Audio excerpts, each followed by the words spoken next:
Hello guys, welcome back to DSFR. Today I'm going to be talking about games, or Rangers games, 89 through 91 of Season 1 of Rangers, but, short story, the Rangers won the series 2-1, should have been 3-0, or should have swept them, we'll get into that, so, I'll just go by the games. So, the first game, the Rangers won 3, or 5-3, pitching was great in that game, I mean, for both teams, it was pretty decent, but for the Perez had a pretty solid outing, 3 earned runs, 7 innings pitched. He was pretty solid.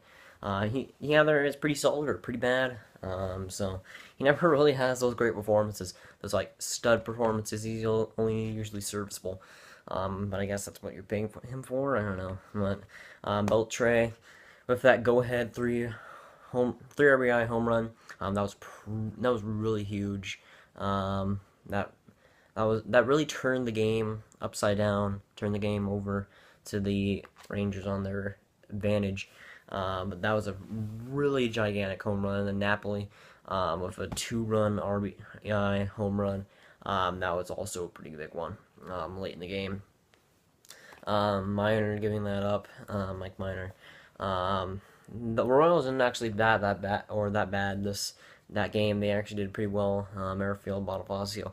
They've been 2 breakout guys for the Royals that are really underrated in my eyes. They've been doing really good as I looked at their stats, but they're kind of underrated and they're having great years. Escobar had a couple or 1 hit and a couple of RBIs in that game, but we come out with the win somehow, come back in that game. That was pretty. It was really fun to watch too. Seeing that. Then we go into game 2. We won 1-0. It was very much a pitcher's duel. Hamels had a great outing, 7.2 innings pitched, 0 runs. Claudio got the save, 0 innings pitched, 0 runs, one save. Duffy, though, really was amazing, 8.1 innings pitched. That one single that Chu got right on the line, that was pretty miraculous. Duffy was probably kicking himself after that, because that was just brutal for them, man. That was like probably the cheesiest hit you could have gotten. But he was fantastic in that game. Without that like blooper, I don't know what would have happened. So I mean, great defense by like those couple of highlight plays by Escobar, and the Rangers didn't really hit all that great in this game. Nobody really did. The Royals definitely did not. They got nothing for Duffy, and that sucks for him. But the Rangers is nice. The third game was a very interesting one. Darvish allowed a couple of not a couple of home runs, a couple of runs early. Kennedy allowed them late.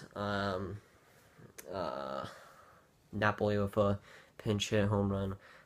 Gave them the lead, or not the lead, the tying run. The Mazzara error made the game tied. That throwing error going to Los Angeles was a pretty terrible one. He spinned and threw it like completely way off course, but I was pretty sick of that. I didn't think they were going to come back in that game because their offense was really quite bad in that game, but then we came back, Mazzara getting not a blooper, but pretty hard hit, single up the middle, and he's able to score the tying run, basically counteracting his error, which gave the Royals a lead, but then it was tied. But man, Drew Robinson has been really good for the Rangers. I want to say he's been fantastic, but he's been great for the Rangers. He's been really solid. He's impressing me so far. He has 3 home runs now. He had a home run in this game. He had great defensive play, a couple of them, and he's pretty decent. Like maybe a starter. He's probably going to be the starter when Beltre goes, because he's looking very solid right now. The Royals bat pretty well. A lot of the Royals getting hits, but then it's all good and well. Jason really loads the bases, gets the strikeout in the ninth, 2 outs, base loaded, and then Kane hits a home run, or not a home run. Okay, so I have this left-handed glove right here. Let's just visualize it right here. Kane hits the fly ball. Chu is running back. He's trying to block. Trying to block the sun with his eyes, or not with the glove. Trying to block the sun with the glove. And then he's like going back, and then he like doesn't quite get there, and it kind of like skims, just barely skims off his glove, and just like completely comes off. And I thought he was gonna get there. I really did.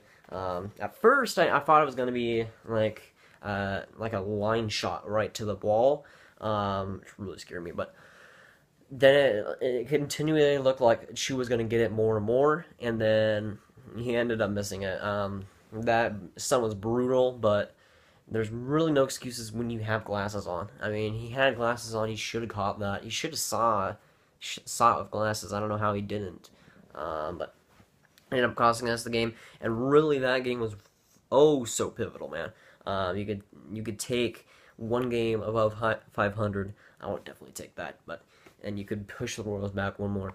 And people don't realize how close this race is. I think before the loss, the Rangers were like 2.5 games out of or behind the Yankees. It is really more tight than you think. The Rangers are not as bad as you think. I think that the race or the AL as a whole isn't as, or the race to it isn't as good.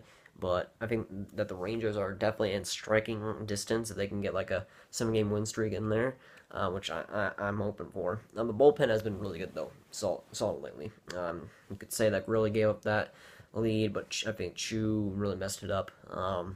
So we'll have to wait and see. But I think that they're due for a 7-game winning streak, something in the lines of that. And that's really what they need right now, to get closer and closer to that wild card. Because let's be honest, unless something drastic happens, the Astros aren't falling out of first place. Nothing will really quite get them out of there. So it's gonna be tough, definitely. But we just gotta prevail, and that's really gonna be a huge obstacle for them because they have got teams like Twins, the Yankees, the Royals were like right behind them before this game. I think they're over them now, but lots of teams in that kind of middling zone that are competing for that wild card spot. So it's gonna be very interesting to watch this race going down the stretch. Not so much the NL because that's kind of just like locked down really. You can see a couple of teams maybe squeaking in there instead of the Rockies and the Diamondbacks for the wild card, but I really don't see it. So that's going to be it for today, guys. If you guys did enjoy, make sure to like. If you guys really do enjoy it, make sure to subscribe, and I'll see you guys later. Goodbye.